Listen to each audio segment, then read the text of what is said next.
Welcome back to the Hey Brother podcast. Today, me and Mitch are talking about three things that struck us from Jarod Deal's interview. He just was on the podcast yesterday's episode, and he's such a man of integrity, of like just wanting to do life better, and we want to invite you guys into the conversation and our breakdown of his episode.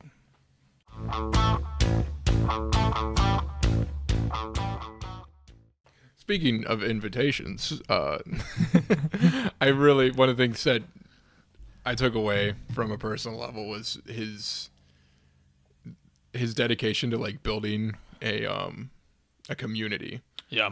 And part of that is, and like he was mentioning, you have to can consistently invite people over into your life, because you don't know who you're going to meet that's going to actually like stick and be your closest friends.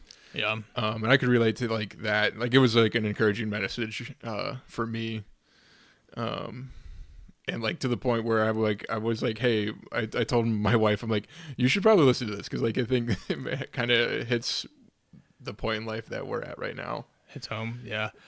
It's a hard thing, community. Like there's always a cost factor when it comes to community, and I don't know if we talked about this in the episode or not, but it's like built in. I think we did, because he's got a big family. It's like built in to your family when you grow up, or even like where we're from back in Mercer County, like it's almost built into like the same kids K through 12, and then you get out into the world and you have to rebuild it in some regards, and there's a cost to that. And not only a cost, but you can also get burned, right? Yeah, right. Like you try to do it and then it just doesn't work and it sucks.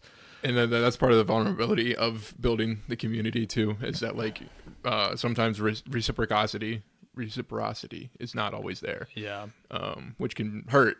And it's just like you put yourself out there and want to build relationships and stuff, but then it just never gets reciprocated. Yeah. Never turns back to you. And I feel like that's a common, I don't know. I talk to a lot of guys who are on dating apps and stuff like that, and I feel like that's a common experience they get in the dating world or romantic world. But it's like almost commonplace now to get ghosted, but it's also something that happens in building community. Like you offer the invite out there and then it never gets returned. And I don't know if that's because people are busier or more distracted or like what the case may be, but yeah. It hurts to be on the other end of it. And I'm sure like I've been on the other, like the side that hasn't reciprocated times before. Right. I'm just unwittingly, just don't know that I'm not reciprocating well. But regardless, it's not a fun experience. I think one of the other things that I wanted to talk about was Jarod's integrity. Like he's a very, you get what you get with him. He's got little to no duplicity, and it's something that's really refreshing to encounter in today's world where we've talked about before. It's so easy, especially as men, to put on the mask. Like, what does this person want me to be? Who's this person want me to be? And we put on a mask, we don't a mask, and we become that thing. Where Jarod's refreshing, where he's always the same guy. He like was the guy who talked to Bobby, a mutual friend of ours.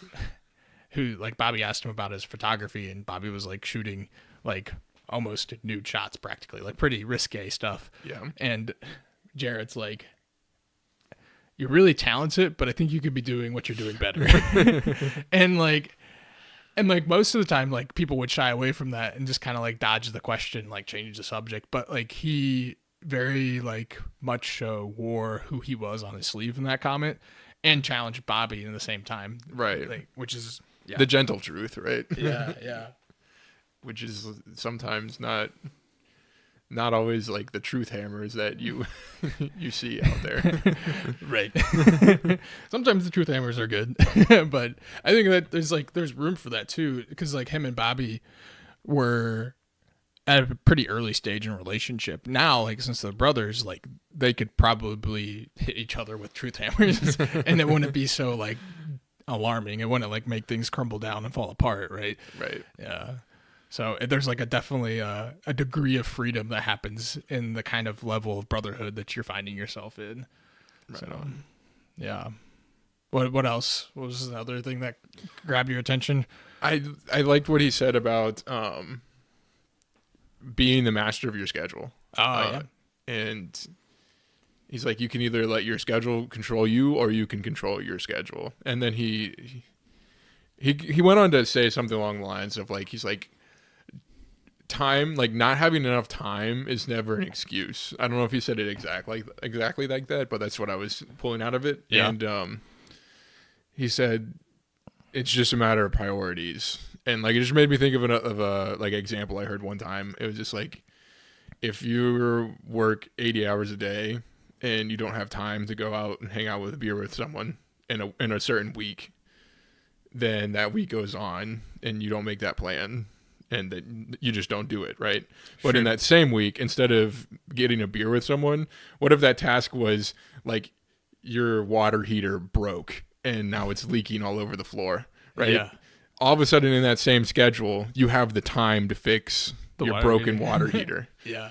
You know? And so it's like, it's not about time. It's about priorities. Yeah. And that's like the key of being a master of your own schedule. Like, what are you prioritizing? Exactly. Yeah.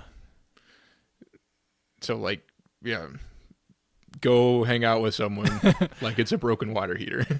Exactly. Everyone in your life should be a broken water heater.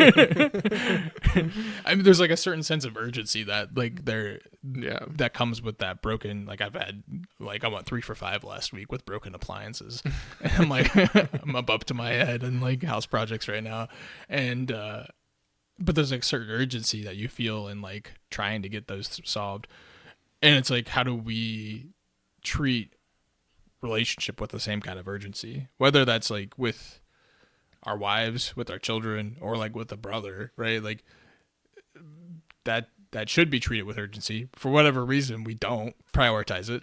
We bump it back. It's the thing that gets moved back. And it's like a challenge. It's challenged myself, like to like really look at how am I stewarding my schedule. And Jarod does a great job of like, he like always starts with working out. And I'm like, I could learn from that, because he's like, that sets the tone for the day, gets the body moving, and just kind of sets up the rest of the day for success. And and it's like, if you want that, like you can prioritize that. Doesn't mean it happens every day.